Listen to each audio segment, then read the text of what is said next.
Bonjour Aileen Mancho, vous serez à la Galerne mardi 12 mars, donc demain à 18h, pour présenter votre premier roman, paru aux éditions Les Talents Hauts et qui s'intitule La Dernière Marée. Rencontrer des lecteurs ou des lectrices au Havre n'est pas anodin puisque votre parcours inclut un passage à l'ESADAR. Est-ce que vous pouvez nous en parler ?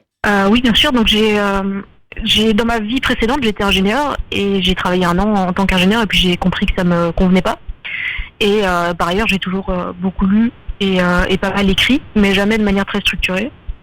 Et donc en quittant mon boulot, je me suis dit quitte à faire quelque chose de radical, autant aller vers ce que j'aime et ce dont j'ai toujours rêvé, quoi. Autant faire ce qui me paraissait impossible. Et ce qui me paraissait impossible à l'époque, c'était de devenir écrivaine. Et donc j'ai quitté mon boulot, mais je voulais pas me retrouver sans structure. Et j'ai entendu parler de ce master de création littéraire.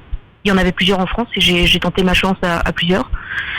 J'ai été prise au Havre et j'ai voulu entrer là notamment pour avoir une structure et un cadre et un groupe social de gens qui écrivent dans lequel essayer d'en faire quelque chose de plus professionnel.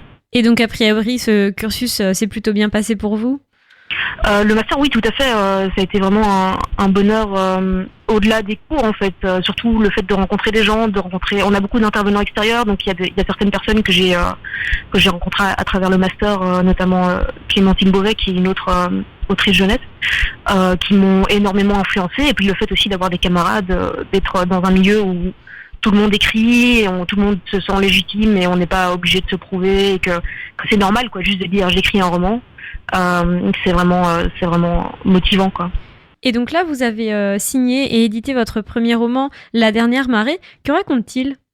Donc c'est l'histoire d'une fille de 13 ans qui s'appelle Hello et qui va à la plage avec ses parents, comme chaque année. Ils vont toujours au même endroit, dans la même cité balnéaire. Sauf que cette année-là, tout est différent parce qu'il y a une sorte de cataclysme mondial qui se déclenche, qui est pas un cataclysme brutal, un cataclysme très lent. C'est qu'il y a une marée basse qui ne s'arrête pas. Donc la mer ne s'arrête plus de se retirer. Et donc tout est différent parce que les gens qui ont l'habitude de voir à la station balnéaire n'y sont plus parce que juste personne n'a paru et est retourné à la plage. On peut plus aller nager parce qu'il y a des courants dangereux, alors que la natation, c'est quelque chose de très important pour cette famille. La mère est une ancienne championne de natation, la fille admire énormément sa mère et veut devenir comme elle. Et en plus, la maman, donc la mère, est très très affectée par ce changement de la mer à l'océan. Et donc elle se retire aussi elle-même, elle ne participe plus à la vie de famille, etc.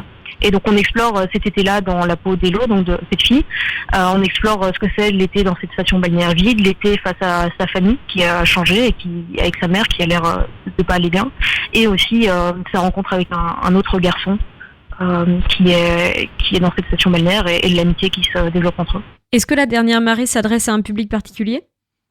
C'est 13 ans et plus, et donc c'est comme ça que l'éditeur l'a qualifié. Mais donc quelque chose auquel je tiens beaucoup, et en discutant avec des adultes qui l'ont lu, je me suis rendu compte que c'était important, c'est que c'est vraiment un livre ado-adulte, quoi. Donc c'est vraiment un livre qui peut se lire par des adolescents, mais aussi par des adultes, et qui peut s'apprécier aux 2 niveaux de lecture. D'accord. Et comment est-ce que vous comptez recevoir les lecteurs et les lectrices qui se rendront à la Galerne demain soir ? On a prévu une rencontre avec Olivier Bouteiller, qui est libraire à la Galerne. Donc je sais pas trop à quelle sauce je vais être mangée. J'imagine qu'il va me poser des questions, je sais pas encore lesquelles. Mais donc j'espère que j'arriverai à dire des choses intéressantes. Enfin non, j'en suis persuadée. Je suis persuadée que je dirai des choses intéressantes. Et puis aussi, c'est important pour moi de faire participer des étudiants actuels du master de création littéraire. Donc ce que j'ai fait, c'est que j'ai envoyé mon livre à 4 étudiantes et étudiants, et qu'ils ont chacun choisi un extrait à lire. Et donc ce sera eux qui feront la lecture après la rencontre. Et puis ensuite, il y aura une séance de dédicace.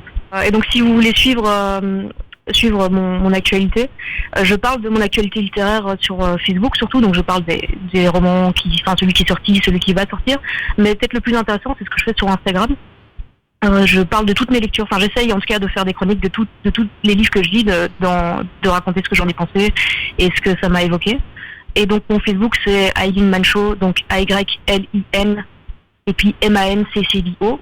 Et mon Instagram, c'est Aileen Mancho, AYLIN _Mancho, MANCO, dans la CDI. Et donc voilà, j'espère vous voir nombreux. On remettra toutes ces références sur le podcast de l'émission, n'hésitez pas à vous y rendre. Super. On vous souhaite une bonne journée et on vous dit à demain. Merci, à demain.